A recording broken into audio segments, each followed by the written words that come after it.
Hi friends, welcome to our channel. అందరూ ఎలా ఉన్నారు? అందరూ ఆ బాబాగారి దయ వల్ల సంతోషంగా ఉండాలని మనస్ఫూర్తిగా కోరుకుంటున్నాను. నా వీడియోస్ కనుక మీకు నచ్చినట్లయితే వీడియోని లైక్ చేసి ఫ్యామిలీ అండ్ ఫ్రెండ్స్కి షేర్ చేయండి. అలాగే ఎస్కేవైఎస్ ఛానల్ని సబ్స్క్రైబ్ చేసుకోండి. మొదటిసారిగా నా వీడియోస్ కనుక మీరు చూస్తున్నట్లయితే మునుపటి వీడియోస్ కూడా చూసి ఆ బాబాగారి అనుగ్రహం పొందాలని కోరుకుంటున్నాను. హేమాండ్ పంత్ వర్ణించినట్లుగా మసీదు గోడ కానుకొని ఆశ్రితుల యోగక్షేమములకై ఊదీని పంచిపెట్టు సుందరమూర్తియు పూర్ణ బ్రహ్మభూడు పరిపూర్ణానందుడు యగు శ్రీ సాయిబాబా పాదములకు సాష్టాంగ నమస్కారములు ఆచరించదముగాక.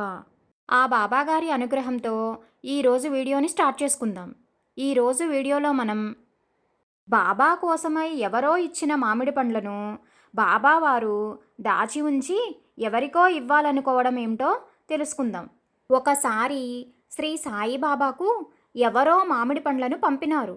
ఆ పండ్లలో 4 పండ్లను మాత్రం కొలంబ అనగా కుండలో భద్రపరిచి తక్కిన వాటిని దర్బారులోని వారందరికీ సమారాధన చేసినారు. కానీ అచటి వారందరి దృష్టియు కుండలోని పండ్లపైననే ఉన్నది. ఎన్నడునూ ఏదియునూ దాచుకొని ఎరుగని బాబా ఆ పండ్లనెందుకు భద్రపరిచినారా అని ఆలోచించసాగినారు.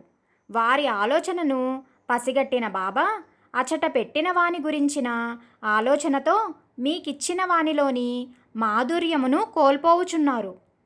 ఆ పండ్లను నేను దాచుకొనలేదు, దాము అన్నాకు ఇచ్చుటకై ఉంచినాను అనినారు. అయినను అచ్చటి వారికి అనుమానమే. పొరుగురిలో ఉన్న దాము అన్న కొరకు ఈ పండ్లను ఇచ్చట దాచనేలా అని అనుకొనసాగినారు. అంతలోనే ఎవరో కబురు చేసినట్లుగా దాము అన్నా వచ్చినాడు. అందరూ ఆశ్చర్యపోవుచుండగా బాబా ఆ పండ్లను దాముకిచ్చి, నీకు పిల్లలు లేరు కదా, ఈ పండ్లను నీవు తినవద్దు, నీ భార్యకు ఇమ్ము. 4 పుత్రులు 4 కుమార్తెలు కలిగెదరు అని దీవించినారు. బాబా మాటలు పొల్లుపోవు కదా. అట్లే దాము 8 బిడ్డలకు తండ్రి అయినాడు. ఎంతటి విచిత్రమో కదా. నిన్నటి కథలో కొబ్బరికాయ ప్రసాదము మరియు బాబావారి ఆశీర్వాదముతో ఔరంగాబాద్కర్ భార్యకు సంతానము కలిగినది.